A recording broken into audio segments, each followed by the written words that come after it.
ओम सच्चिदानंद रूपाय विश्वोत्पत्त्यादि Hathaway तापत्रय विनाशाय गोविंदाय नमो नमः। कृष्णाय वासुदेवाय हरये परमात्मने प्रणताक्लेशनाशाय गोविंदाय नमो नमः। नमस्कार, स्वागत है आपका आचार्य वाणी में। मैं आचार्य डॉक्टर विक्रमादित्य आपके साथ हूँ। आज का विषय हमारा है मकर राशि वालों के लिए अगस्त के मध्यकाल में ग्रहों का योगायोग क्या कह रहा है। ग्रहों का जिस प्रकार का योगायोग बन रहा है मकर राशि वालों के लिए विशेष तौर पर समझ लेना चाहिए। शनि मंगल का टकराव आपकी राशि में पूरी तरह से विद्यमान हो गया है और जिस प्रकार से अगस्त के मध्यकाल में ग्रहों का परिवर्तन दिखा रहा है, चाहे वो बुध का मार्गी होना है, सूर्य का परिवर्तन करना है, या विभिन्न ग्रहों के योगायोग जो बनने वाले हैं, या विभिन्न योग ऐसे आने वाले हैं जो आपके लिए एक छोटा सा रास्ता दे सकते हैं जिससे आप अपनी किस्मत को बदलने की राह को पकड़ सकते हैं। जन्माष्टमी का उत्सव है, संक्रांति का उत्सव है, इन सबके विभिन्न प्रभाव आपकी राशि में किस प्रकार के रहेंगे। और सबसे बड़ा मंगल शनि का टकराव जो होने वाला है वो भी रहेगा और एक सबसे बड़ा परिवर्तन होने वाला है बनाए और शुक्र का योगायोग होने वाला है, महालक्ष्मी योग बनने वाला है। कैसे आपके लिए ये योग आपको लाभ देने के योग बनाएगा, कैसे आपकी किस्मत को बदलने की राह पर आपको डाल सकता है, इन ग्रहों का प्रभाव सही से समझ लीजिए। विशेष तौर पर यदि हम समझें तो जो अगस्त का मध्यकाल है आपकी राशि के दृष्टिकोण से करीब करीब 70% अच्छे लाभ आपको देने के योग बनाता दिखाई दे रहा है। इस समय में आपको कुछ खास हिदायतों की ज़रूरत रहेगी। यदि आप उन चीज़ों को समझकर अपने जीवन में आगे बढ़ने का प्रयास करेंगे, चलने का प्रयास करेंगे, तो बहुत सारी चीज़ों को आप अच्छा कर सकते हैं। सबसे पहले हम बात कर लेते हैं 11 तारीख की। 11 तारीख को सोमवार का दिवस, द्वितीया तिथि है। भाद्रपद मास के कृष्ण पक्ष की द्वितीया तिथि इस दिन पड़ रही है और ग्रहों के दृष्टिकोण से देखें तो बहुत बड़ा परिवर्तन हो रहा है। उस दिन बुद्ध महाराज कई दिनों से वक्री चल रहे थे, अभी उदय होकर चुके हैं और वो मार्गी होने का योग बना रहे हैं। ये मार्गी भी होंगे और साथ साथ इस दिन गजकेसरी योग भी आपकी राशि में बनकर तैयार हो रहा है, जो आपकी राशि में जितने आप सरल होकर काम करने का प्रयास करोगे उतना ज़्यादा आपको लाभ देने के योग बना रहा है।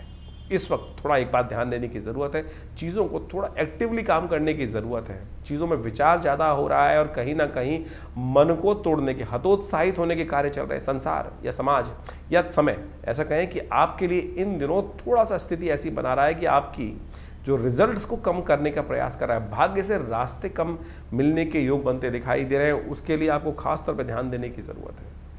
आशीर्वाद की ज़रूरत है, माता पिता को प्रसन्न करें, उनका आशीर्वाद दें।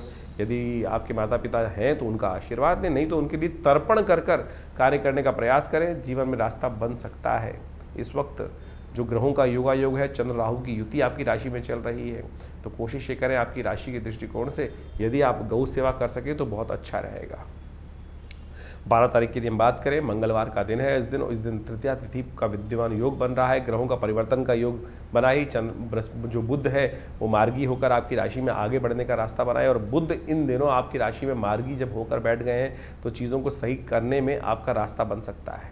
चीज़ों को अच्छे से जो ऑर्गेनाइज करना है उसके लिए आपके लिए बुध बहुत बढ़िया तरह से आपकी हेल्प करने का योग बना रहे हैं। गणेश चतुर्थी है इस दिन, हो सके तो भगवान गणेश का, हनुमान जी को सिंदूर चढ़ाने का आपको प्रयास करना चाहिए और ये सिंदूर आपके लिए बहुत विशेष तौर पर लाभ देने के योग बना सकता है। थोड़ा सा 2 चुटकी सिंदूर हनुमान जी को अर्पित करना, गणेश जी को अर्पित करना आपके लिए कई प्रकार के विघ्नों को दूर करने का रास्ता बनाएगा। बात कर लेते हैं इस वक्त 13 तारीख की। 13 तारीख बुधवार का दिन, चतुर्थी तिथि उदया तिथि है, पंचमी तिथि क्षय हो रही है, तो नए कार्यों को आरंभ करने से बचना चाहिए क्योंकि रिक्ता तिथि और क्षय तिथि का योग जो हो रहा है वो कहीं ना कहीं नए कार्यों की तरफ आगे बढ़ने से व्यक्ति को रोकता है, विघ्न जीवन में उपस्थित करने के योग देता है। लेकिन आपकी राशि के दृष्टिकोण से ग्रहों का योग बन रहा है वो भी समझ लीजिए, वो आपके लिए खास तौर पर स्वार्थी बनने से, सेवा कार्य से बचकर, टाइम को बेकार जो स्वार्थी लोग हैं उनसे बचते हुए कार्य करने की ज़रूरत है। नहीं तो लोग आपको बरगलाएंगे और चीज़ें अपने पक्ष में कर लेंगे और आपके हाथ में कहीं ना कहीं शून्य ही प्राप्त होने के योग बन सकते हैं। इसलिए ध्यान रखते हुए कार्य करना बहुत ज़रूरी है आपकी राशि के दृष्टिकोण से। इस दिन सबसे अच्छा होगा कि भगवान गणेश के मंदिर में जाकर दूर्वा भगवान को अर्पित करें, या एक काम और कर सकते हैं, भगवान शंकर के मंदिर में दही अर्पित करने से भी आपके लिए कष्टों को निवारण करने का योग बन सकता है।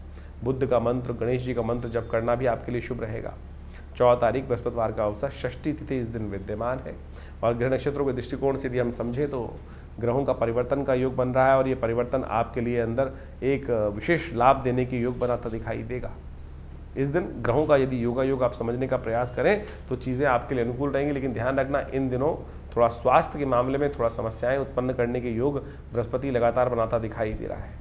बृहस्पतिवार का अवसर है, हो सके तो इस दिन विशेष तौर पर एक काम करें, पीली चीज़ों का, पीली दाल का इत्यादि का भिगोकर दान करने का प्रयास कीजिए, मंदिर में दे दीजिए, किसी गरीब को दे दीजिए, ब्राह्मण की सेवा कर दीजिए। यह आपके लिए कहीं ना कहीं आपके विचारों को पॉजिटिव करने का रास्ता बना सकता है। नहीं तो ग्रह योग इन दिनों जिस प्रकार के आपको चल रहे हैं, एंजाइटी डिसऑर्डर, अननेसेसरी की चिंताएं, वैचारिक परेशानियों, विचार के द्वारा विचार नेगेटिव होने के कारण से परेशानी उत्पन्न करने के योग बना देंगे। 15 तारीख शुक्रवार का दिन, सप्तमी तिथि विद्यमान है, 15 अगस्त है, स्वतंत्रता दिवस है। सबसे पहले हम उन राष्ट्र सेवकों को नमन करें, उन स्वतंत्रता सेनानियों को नमन करें जो विशेष तौर पर इस दिन की चाहत के लिए, इस दिन की आकांक्षा को लेकर फांसी का फंदा तक चूम लिए थे। तो हम सबसे पहले उनको नमन करें जिनके कारण से हम आज इस स्वतंत्र भारत में श्वास लेने का सुंदर योग बना रहे हैं, और देश को आगे बढ़ाने का संकल्प भी हम सबको लेना चाहिए। अपनी किस्मत से ज़्यादा देश को सर्वोपरि मानते हुए कार्य करने का प्रयास करना चाहिए। शुक्रवार का दिन है, सप्तमी तिथि है, ग्रह नक्षत्रों का खेल आपकी राशि के दृष्टिकोण से क्या कुछ बनता दिखाई दे रहा है वो भी समझ लें।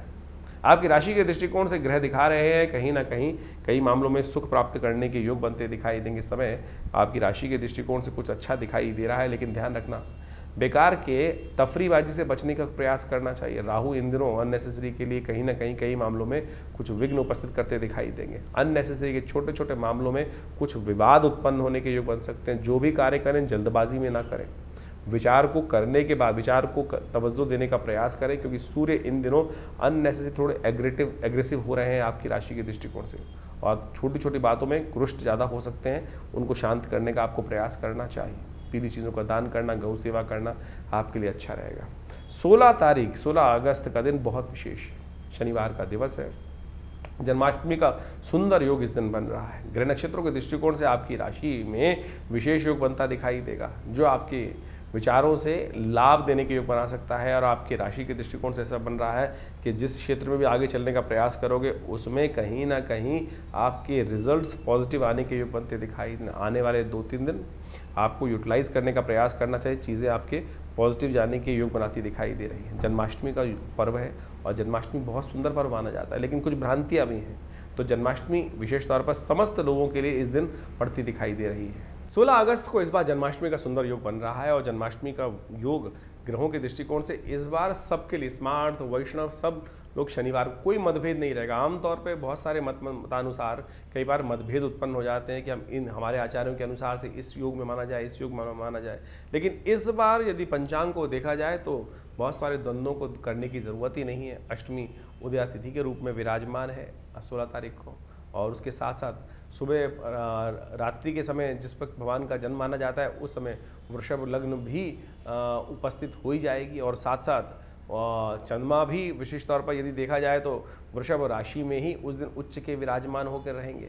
और इसके साथ साथ एक बात, ग्रहों का योगा योग और भी बड़ा सुंदर ये बन रहा है कि रोहिणी नक्षत्र वो भी रात्रि के अंतिम पहर में जाकर भोर काल से पहले पहले उपस्थित होने के योग बना लेगा, दिल्ली के पंचांग के अनुसार से देखें तो बहुत सारे ग्रहों का योगा योग इसी प्रकार से बन रहा है। तो क्या स्मार्ट, क्या वैष्णव, क्या संप्रदाय, समस्त लोगों के लिए ये सुंदर तिथि है। भगवान सुंदर का अभिषेक करें, भगवान का विशेष तौर पर पूजन करें। ओम नमो भगवते वासुदेवाय पुरुष सूक्त के द्वारा भगवान को सुंदर रूप से स्नान कराएं और उनका पूजन करें। षोडश विधि के अनुसार से षोडश जो हमारे पूजा पाठ के तरीके हैं उन सब के द्वारा सहस्रसी रेखा पुरुखा सहस्राक्ष सहस्रपात सभो में गंग सर्वात्मत्वात्तिष्ठ, इसी के द्वारा भगवान का अभिषेक दूध से, दही से, समस्त पंचामृत से भगवान का अभिषेक कराकर भगवान को वस्त्र अलंकृत करते हुए सुंदर रूप से भगवान का स्तवन करना। कहा जाता है कि आप कुछ और करें ना करें, कम से कम भगवान की जन्माष्टमी के अवसर पर भाद्रपद मास के कृष्ण पक्ष की अष्टमी के दिन अवश्य उपवास रखें। तो उपवास रख के भगवान का सुंदर रूप से संकीर्तन करें, पूजन करें, भगवान का अभिषेक करें, हरिनाम का संकीर्तन करें, और केवल इसी से आपके अनेक जन्मों के कष्ट जो हैं वो कट जाते हैं। उपवास रखिए। उपवास का मतलब केवल भूख हड़ताल नहीं होता है। आजकल बहुत सारी समस्याएं क्या हो गई, उपवास लोग करने की जहाँ बात की जाती है तो खाना पीना छोड़कर बैठ जाते हैं। उपवास का मतलब कतई भूख हड़ताल नहीं है। व्रत का मतलब कुछ और है। व्रत का मतलब तो विशेष तौर पर कुछ लोगों ने ऐसा बना दिया कि भैया आज भोजन नहीं करेंगे। मुझे एक बात बताइए, मैं सीधी तरह से, उपवास करनी बहुत अच्छी, व्रत करना एक बहुत बढ़िया सिद्धांत है, खाना भी ना खाएं तो ठीक है, विश्राम मिलना चाहिए। लेकिन एक बात, छोटी सी बात समझने की आवश्यकता है। आपका बच्चा यदि सुबह से लेकर शाम तक कोई बात कर रहा हो, आप ये चाहिए, पिताजी ये चाहिए, माताजी ये चाहिए, और सुबह से लेकर दोपहर तक, रात तक खाना ना खाए, तो मुझे एक बात बताएं, क्या माता पिता प्रसन्न होंगे? या माता पिता विशेष तौर पर उनका खून नहीं चलेगा कि बच्चा खाना नहीं खा रहा है, और भगवान आपके माँ बाप प्रसन्नता से अपने जीवन यापन कर पाएंगे? नहीं कर पाएंगे। तो शास्त्र में कुछ भ्रांतियां उत्पन्न हो गई हैं, लोगों ने भूख हड़ताल को व्रत मान लिया है। व्रत का वास्तविक अर्थ जो है वो है उपवास। वास का मतलब है रहना, उप यानी जहां से हो, जहां रह रहे हो वहां से हटने का प्रयास करो, कहीं और वास करो, वहां से अपने आप को उठाओ और प्रभु के सानिध्य में जाकर वास करने का प्रयास करो। शांति से प्रभु का स्मरण करो, सात्विकता के साथ रहो, प्रभु के श्री चरणों में निवास करो, तब तो व्रत हुआ, तभी तब तो उपवास हुआ। नहीं तो केवल भूख हड़ताल हुई, नहीं तो जिद हो गई। आपको खाली ना खाना, खाना ना खाना भी एक प्रकार से उपव्रत कहा जा सकता है, लेकिन कुछ कालांतर में ऐसी भ्रांति उत्पन्न हो गई है बहुत सारी चीज़ों ने कि भूख हड़ताल, पेट को कुछ नहीं देना, उसी को हम व्रत मान के बैठ गए हैं। लेकिन और उस दिन एक समझे कि जिस दिन खाना नहीं खाया, कुछ नहीं किया, उस दिन क्या होगा, और बाहर की चीज़ सब खा लेंगे, कुट्टू के आटे से लेकर पता नहीं क्या क्या, पकौड़ी, चाट पकौड़ी इत्यादि समस्त खाने की व्यवस्था बना लेंगे। तो फिर वो क्या हुआ, फिर तो वो कुछ और ही हो गया ना। इस व्रत में हरिनाम का संकीर्तन, जागरण, भगवान के नाम का जप, भगवान के क्रियाकलाप जो हैं उनकी कथाएं पढ़ना, उनकी कथा सुनना, उनके मंत्र का जप करना, दान पुण्य करना, सात्विकता का से जीवन निर्वाह करने का प्रयास करना, और विशेष तौर पर मनसा वाचा कर्मणा प्रभु के नाम का संकीर्तन करना, ये तो हुआ उपवास। तो अब आप देख लीजिए आप क्या कर रहे हैं। तो परमात्मा की कृपा प्राप्त करने के लिए फिर कहते हैं लोग संकट नहीं हरे, कष्ट नहीं हरे। तो ऐसे में कष्ट कहाँ हरेंगे? तो इसलिए इस बात को समझें कि इस जन्माष्टमी पर हम भगवान का षोडशोपचार पूजन करें। हमने विवेकानंद योगाश्रम में इस दिन विशेष भगवान का पूजन रखा है शाम के समय, जो करीब करीब यज्ञ के साथ आरंभ होगा और भगवान के पूजन के साथ सुंदर व्यवस्था बनेगी। भगवान को विशेष तौर पर षोडशोपचार पूजन कर उनका विभिन्न प्रकार से, विभिन्न औषधियों से उनका अभिषेक रहेगा, भगवान का पूजन रहेगा, भगवान के नाम का संकीर्तन रहेगा, कीर्तन पूजा पाठ सबकी व्यवस्था है। आप अवश्य भगवान के नाम के संकीर्तन में उस दिन पधारें आश्रम पे, विवेकानंद योग आश्रम में। प्रभु की कृपा से सुंदर कल्याण का अवसर बनेगा। भगवान के नाम का संकीर्तन कर हमारे इस आश्रम पे, जिसमें पिछले करीब आप मान के चलें 50-60 सालों से नित्यपति 8 घंटे यज्ञ होता है। माँ भगवती का सुंदर श्री विग्रह, इस दिन भगवती दुर्गा का भी प्राकट्य उत्सव है, आप महामाया जी का भी प्राकट्य उत्सव माना जाता है, जो भगवान कृष्ण के साथ ही उत्पन्न हुई थी। भगवती दुर्गा की उपासना इस दिन विशेष तौर पर की जानी चाहिए, और भगवती दुर्गा के साथ साथ भगवान कृष्ण की सुंदर उपासना कर इस संसार में शांति स्थापित करने के लिए, कष्टों को निवारण करने के लिए, बिना भगवती की, बिना शक्ति की उपासना किए बिना भगवान की कृपा नहीं होती। तो इसलिए सुंदर रूप से आप अपने कार्यक्रमों में, यज्ञ में सम्मिलित हों। भगवान के नाम के संकीर्तन में हम विशेष रूप से कार्यक्रम रख रहे हैं, तो आप अवश्य अपना स्थान आरक्षित कर इस कार्यक्रम में सम्मिलित हो सकते हैं। तो ये जन्माष्टमी का सुंदर पर्व आपकी राशि के दृष्टिकोण से जो पड़ रहा है, मकर राशि वालों, इसको विशेष तौर पर और समझने का प्रयास करें। भगवान कृष्ण का सुंदर व्रत है, सुंदर। इस दिन भगवती दुर्गा के साथ यदि भगवान कृष्ण की उपासना कर ली जाए अष्टमी के दिन, तो संपूर्ण कष्टों को निवारण करने का योग बन सकता है। अवश्य इस दिन व्रत रखें, और हो सके तो भगवान कृष्ण को सबसे अच्छा रहेगा तिल युक्त पंचामृत बनाकर उसके द्वारा भगवान का अभिषेक करने का आपको प्रयास करना चाहिए। और भगवान को विशेष तौर पर एक, जिसे कहा जाता है ना, सितारों, काले सितारों की लगी हुई, जो बहुत अच्छे गोटे से जड़ी हुई बांसुरी है, वो भगवान को अर्पित करने का प्रयास करें। और मोर पंख, नीले वर्ण का मोर पंख जो होता है आपकी राशि से विशेष संबंध रखता है, और तमाम किस्म की अलाएं बलाएं, तो भगवान जो समर्पित, तो भगवान की जो हर लेता है। कहा जाता है भगवान को नजर बहुत लगती थी, ऐसे में भगवान को वो मोर पंख जो अर्पित किया जाता है, भगवान की नज़र को दूर करने के लिए किया जाता है। कोशिश ये करें इस दिन वो भगवान को अर्पित करें, और बाद में वो मोर पंख उठाकर अपने कहीं ना कहीं वस्त्र में लगा लीजिएगा। यदि कोई भी आपके जीवन में कष्ट चल रहा है, ध्यान रखें, कोई नज़र लग गई, कुछ लग गई है, कुछ और करने की ज़रूरत नहीं है। आपके व्यवसाय स्थल पर या आपके जीवन में या आपके बच्चों को उस मोर पंख को कहीं ना कहीं उनके सामान में रख दीजिए, उनकी जेब में रख दीजिए, उनके पर्स में रख दीजिए।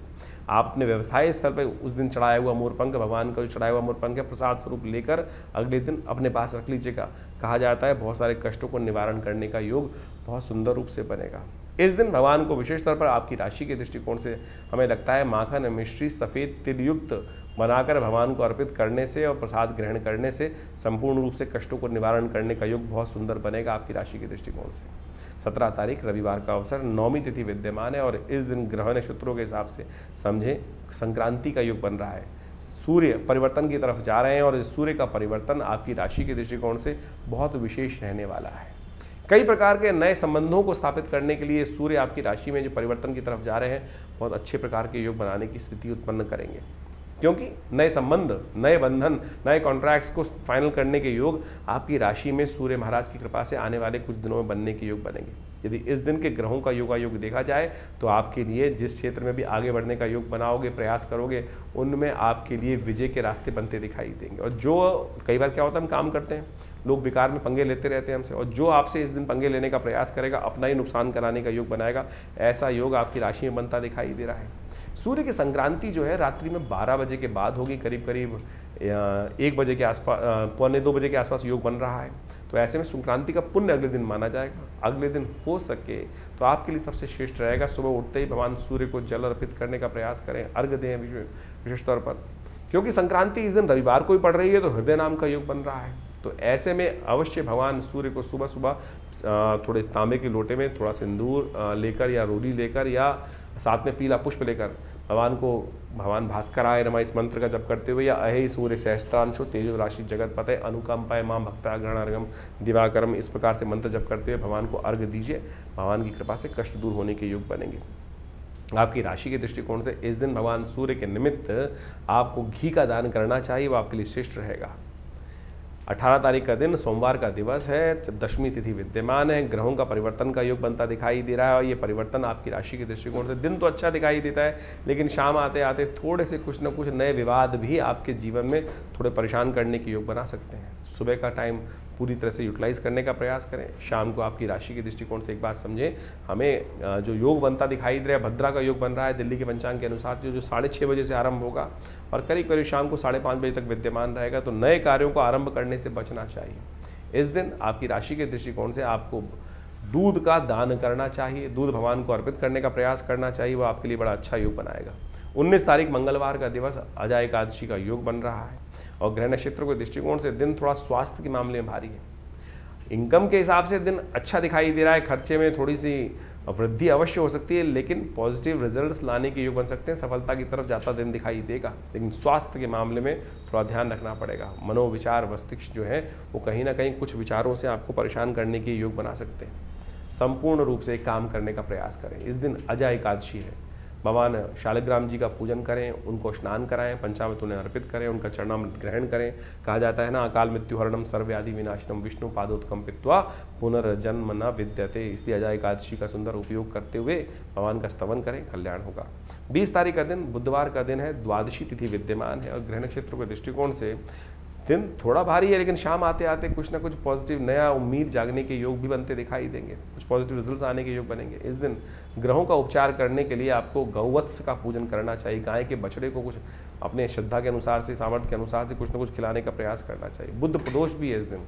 इस दिन भगवान विष्णु को विशेष तौर पर भगवान शंकर के मंदिर में जाकर शाम के समय, यदि व्यावसायिक दृष्टिकोण से कोई कार्य पूर्ण नहीं हो रहा है, जिसके पूर्ण होने के योग बहुत जल्दी से बनते दिखाई दे रहे हैं आपकी राशि के दृष्टिकोण से, चंद्रमा शाम को परिवर्तन की तरफ जाएगा, हो सके तो एक काम करने का प्रयास करें, भगवान शंकर के मंदिर में जाकर थोड़ा सा उनको दही से मट्ठे से स्नान कराने का प्रयास करें, इच्छू रस से स्नान कराने का प्रयास करें। बुद्ध प्रदोष कई प्रकार के दोषों को जीवन से दूर करता है, व्यवसायिक क्षेत्र में आगे बढ़ाने का कार्य भी देता है। तो ग्रहों का योग आपने समझा। इस वक्त भाद्रपद का महीना चल रहा है और भाद्रपद के महीने में जो ग्रहों का योग परिवर्तन का योग बनाएगा वो तो आपके समक्ष ही है, लेकिन एक विशेष योग बन रहा है कि इस भाद्रपद में 5 रविवार का योग बन रहा है और इस बार राजा भी सूर्य ही हैं, पूरे जो विश्व के राजा है, संवत के राजा हैं, और उसके दृष्टिकोण से यदि ग्रहगण प्रभाव देखा जाए तो इस बार पूरे विश्व में अच्छी खासी वृष्टि के योग बन रहे हैं और वो इतनी ज़्यादा हो गई है, कई जगह लोग परेशान भी हो गए, त्रस्त भी हो गए हैं। और इस बार 5 रविवार का योग भाद्रपद में जो दिखा रहा है वो वास्तविक तौर पर एक बात को भी इंगित करता है कि जो इस वक्त भयावह पूरे विश्व में पानी की त्रासदी चल रही है, अतिवृष्टि होने के योग बन गए हैं, उससे कहीं ना कहीं अब कुछ ना कुछ रास्ता, बचाव का रास्ता बनता भी दिखाई देगा। लेकिन ये कहीं ना कहीं प्रकार से जो भाद्रपद महीने में यदि 5 रविवार पड़ जाए तो एक बात कही जाती है, युद्ध की आशंका, युद्ध की अफवाहें, कहीं ना कहीं मतभेद बहुत ज़्यादा कहीं ना कहीं संसार में बढ़ जाते हैं और कहीं ना कहीं आपस में मनभेद भी होने लगते हैं। इस वक्त विश्व में जिस प्रकार से जो योगा योग बन रहा है वो कहीं ना कहीं आपदाओं का संकेत भी देता दिखाई दे रहा है। और ऐसे में जो अन्न इत्यादि के संबंध में जो कार्य करते हैं उनको भी थोड़ा सावधान रहना चाहिए। तेजी का माहौल बनता दिखाई दे रहा है। विभिन्न अन्न के क्षेत्र जितने भी हैं, खाद्य पदार्थ जितने हैं, गेहूँ इत्यादि, चावल इत्यादि और बहुत सारी और भी जितनी चीज़ें हैं, उन सब में कहीं ना कहीं जो अतिवृष्टि के कारण से जो योग बनते दिखाई दे रहे हैं वो कहीं ना कहीं महंगाई को बढ़ाने की तरफ योग बनाते दिखाई दे रहे हैं। ऐसे में आपकी राशि के दृष्टिकोण से जो योग बन रहे हैं वो आपने अच्छे समझें। ग्रहों के प्रभाव को जितने जल्दी हम समझ लें और उसके अनुसार से अपने जीवन में सही रास्ता पकड़ लें, ये ज्योतिष का चमत्कारिक प्रभाव है। देखिए, जो सूर्य है वो हर एक स्थिति में एक सही निकलता है, लेकिन हर व्यक्ति पर उसका प्रभाव अलग अलग होता है। ग्रहों का ये परिवर्तन जो योग बनाते हैं, इन सब का प्रभाव सूक्ष्म दृष्टिकोण से हर व्यक्ति को समझ में आना चाहिए। ज्योतिष के दृष्टिकोण से बड़ा सूक्ष्म अन्वेषण है। आपकी जन्मपत्री, आपका जो भाग्य है वो हर व्यक्ति का अलग है। कहीं ना कहीं उस भाग्य पर किस प्रकार का योग बनेगा, ग्रहों का परिवर्तन क्या प्रभाव डालेगा, हर व्यक्ति पर अलग प्रभाव डालता है।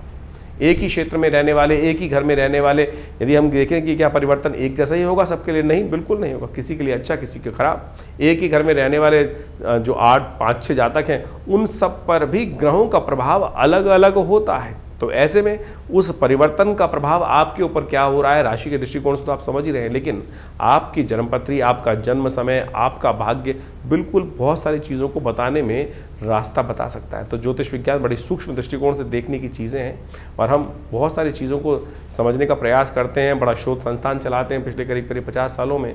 ज्योतिष के संबंध में, अध्यात्म के संबंध में, भारतीय योग विज्ञान के संबंध में हमारे आश्रम में बहुत सारी रिसर्च, बहुत सारा अनुसंधान, शोध किया गया। 50 से ऊपर पुस्तकें प्रकाशित की गई हैं।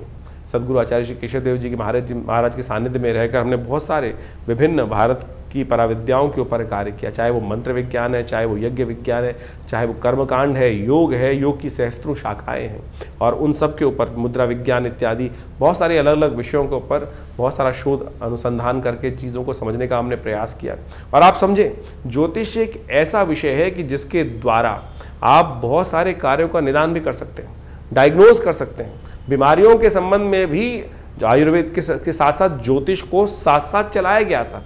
आज जो समाज में जो आयुर्वेद का या चिकित्सा विज्ञान का भाव है, वहाँ ज्योतिष के एक पार्ट को निग्लेक्ट कर दिया गया है। अरे ज्योतिष पूरी तरह से डायग्नोज पर ही है, आपके ग्रह बदले और वो कहीं ना कहीं कौन सा रोग उत्पन्न करेंगे, किस प्रकार से बीमारी का रास्ता बनाएंगे, ये भी ज्योतिष के अंदर बहुत अच्छे से, अगर समय खराब चल रहा है, किस प्रकार से कौन से मंत्र को जप कर कर, कौन सी मुद्रा का प्रयोग करके, कौन सी औषधि कब आपके लिए अच्छी अनुरूप रहेगी, कौन सी औषधि कब कार्य नहीं करेगी, ये भी ज्योतिष विज्ञान के माध्यम से आप बहुत अच्छे से समझ सकते हैं, कार्यों को कर सकते हैं। हमने इसके ऊपर बहुत अच्छे से चीज़ों को समझने का प्रयास किया। बहुत सारी चीज़ें हम समय समय पर आपके बहुत सारे अपने इन कार्यक्रमों के माध्यम से आपके समक्ष रखते भी आए हैं। तो आप ज्योतिष विज्ञान को सही रूप समझने का प्रयास करें। विडंबनाएं, बहुत सारी लोग आपके मन में ऐसे भाव डालने का प्रयास करेंगे कि सब कुछ भी सत्य नहीं है। अरे नहीं, एक एक चीज़ सत्य है, एक एक चीज़ का प्रभाव है, इसको आप समझें। हमारे ऋषि मुनियों ने हजारों लाखों पुस्तकें, लाखों अनुसंधान हमारे समक्ष उपस्थित किए हैं। हर ऋषि, करोड़ों ऋषि हुए आज तक हो चुके हैं और उन सब ने अपने शोध हमारी भारतीय संस्कृति में जगह जगह बताए हैं और लोग उसका प्रभाव देखते भी आए और हमने खुद देखा। बहुत सारे महामृत्युंजय मंत्र इत्यादि बहुत सारे अनुष्ठान जो समय समय पर करते हैं, उनका प्रभाव बहुत प्रत्यक्ष रूप से होता है। चाहे वो जीवन के स्वास्थ्य संबंधी समस्या है, चाहे वो जीवन की किसी भी पहलू से संबंधित समस्या है, उसका निदान करने के लिए विभिन्न मंत्रों के माध्यम से, विभिन्न उपायों के माध्यम से, चाहे वो रत्न है, चाहे वो विभिन्न उपाय हैं, चाहे वो दान है, चाहे वो पुण्य है, चाहे वो औषधि है, चाहे वो ध्यान है, इन सबको मार्ग अपना सकते हैं। और तो और मुद्राएं तो अपने आप में चमत्कारिक प्रभाव दिखाती हैं। ये शरीर के जो विभिन्न भागों के द्वारा योग और विभिन्न मुद्राओं का उपयोग किया जाता है। जैसे किसी का बृहस्पति खराब है तो ये ज्ञान मुद्रा का नित्यप्रति अभ्यास करें, देखें, किसी और चीज़ की आवश्यकता ही नहीं पड़ेगी। शनि यदि खराब चल रहा है, शनि का दुष्प्रभाव बहुत ज़्यादा जीवन में हो रहा है, तो यदि नेगेटिव प्रभाव है तो इसको इस मुद्रा के द्वारा, शून्य मुद्रा का उपयोग करते हुए, शनि की मुद्रा का उपयोग करते हुए यदि मंत्र जप किया जाए, कुछ भी उसका नित्य प्रति इस मुद्रा का अभ्यास किया जाए, तो उससे भी बहुत ज़बरदस्त प्रकार से आपकी समस्याओं को ठीक करने में रास्ते मिलते हैं। तो ऐसे बहुत सारी चीज़ें हैं, बहुत सारे मार्ग हैं जिनको आप समझेंगे तो बहुत अच्छे से रास्ता बनता दिखाई देगा, कष्टों को निवारण करने का योग बनता दिखाई देगा। और इन सब चीज़ों को हमें अच्छे से समझ लेना चाहिए। बहुत सारे लोग, ये कहानियाँ नहीं हैं, पुराण इत्यादि में जो रहस्य बताए गए हैं वो कतई किसी प्रकार भी कहानियाँ नहीं हैं, लेकिन उनके पीछे उसका आदि भौतिक आदि दैविक रहस्य छुपा हुआ है। उन रहस्यों को हमको समझना चाहिए। अभी सावन का महीना समाप्त हुआ, सावन में भगवान का जैसे रुद्राभिषेक करते हैं, रुद्राभिषेक करते हुए भगवान पर विभिन्न प्रकार से भगवान को स्नान कराया जाता है, कभी दूध से, कभी दही से, कभी भस्म से। भगवान के ऊपर बिलपत्र चढ़ाए जाते हैं, दूर्वा चढ़ाई जाती है, भंग चढ़ाई जाती है, और तो और वो आक के पत्ते चढ़ाए जाते हैं, धतूरे के पत्ते चढ़ाए जाते हैं। यदि इनको वैज्ञानिक तौर पे आप देखने का प्रयास करेंगे तो इन सब के माध्यम से आप समझे, घास को चढ़ाकर भगवान के ऊपर चढ़ाने का कारण क्या है? उसका मंत्र है कांडात कांडात प्रोहंती। भगवान के ऊपर चढ़ाते हुए इस मंत्र को कहा जाता है। औषध विज्ञान के अनुसार से आपके जो बहुत सारी बीमारी को ठीक करने के लिए, पेट संबंधी बीमारियों को ठीक करने के लिए ये बहुत दिव्य औषधि है। जो घास के ऊपर 3 जो अंकुर, दिरवा अंकुर होते हैं, कहा जाता है गणेश जी एक बार बीमार हो गए थे और ऋषियों ने 108 दूर्वा अंकुर अभिमंत्रित कर कर गणेश जी को दिए, उससे उनको स्वास्थ्य में लाभ प्राप्त हुआ। इसी प्रकार से विभिन्न जो चीज़ें हमारे क्रियाकलाप कर्मकांड के सिद्धांत से भारतीय संस्कृति में बताई गई हैं, पुराण इत्यादि में चीज़ों में बताए गए हैं, वो सब के सब क्रियाकलाप बहुत रहस्यपूर्ण है, परम वैज्ञानिक है। औषधीय दृष्टिकोण से भी उसको अच्छे से समझा जा सकता है। तो आप इन सब को समझें। हम समय समय पर आपकी राशि के दृष्टिकोण से बहुत सारी चीज़ें बताते हैं, लेकिन जन्मपत्री भी उसका बहुत विशद विषय है और वृहद विषय है। साथ साथ आपके हाथ की रेखाएं, मस्तिष्क की रेखाएं और ये सब का सब शरीर की जो विभिन्न आकृति विज्ञान है, वो ज्योतिष के अनुसार समुद्र शास्त्र के माध्यम से इन सब रहस्यों को अच्छे से समझकर हम जीवन में उत्थान की तरफ आगे चलें। और भारतीय संस्कृति परम बहुत सुंदर रूप से उपस्थित किए गए इन सब रहस्यों को, तो आप यदि इन सब चीज़ों को समझेंगे तो बहुत बढ़िया आपके लिए बहुत सारे विषयों को अच्छे से हम बताएंगे। आश्रम से द्वारा जो प्रकाशित पुस्तकें हैं वो आप हमारी वेबसाइट पे जाके देख सकते हैं। mudrasforhealing.com वेबसाइट है हमारी, acharyavickramaditya.com वेबसाइट है हमारी, vivekanandnaturecure.com ये भी हमारे आश्रम की ही वेबसाइट है। और यहाँ पर हमारे आश्रम की समस्त गतिविधियों को समय समय पर हम बताते रहते हैं। बहुत सारे विभिन्न कार्यक्रम आश्रम पे समय समय पर चलते रहते हैं और इन सब विषयों को आप अच्छे से समझकर और इन सब से आश्रम से जुड़ें। और स्वागत है आप सबका हमारे यहाँ जो नित्य प्रति कार्यक्रम होते ही हैं। रविवार को विशेष कार्यक्रम में, यज्ञ में आप सब लोग सम्मिलित हो सकते हैं। सुबह 8 बजे से लेकर करीब करीब 10 साढ़े 10 बजे तक भंडारे के साथ बड़ा यज्ञ और स्वाध्याय इत्यादि का कार्यक्रम चलता है हर रविवार को। और आप सब अपने विषयों को लेकर आश्रम पे उपस्थित होंगे तो हम अवश्य जो भी भगवान की कृपा से रास्ता बनेगा अवश्य आपके साथ बनाएंगे। जीवन में कल्याण का मार्ग प्रशस्त हो, आप सबको आशीर्वाद, कल्याण हो, भगवान का कृपा आपके साथ हमेशा बनी रहे।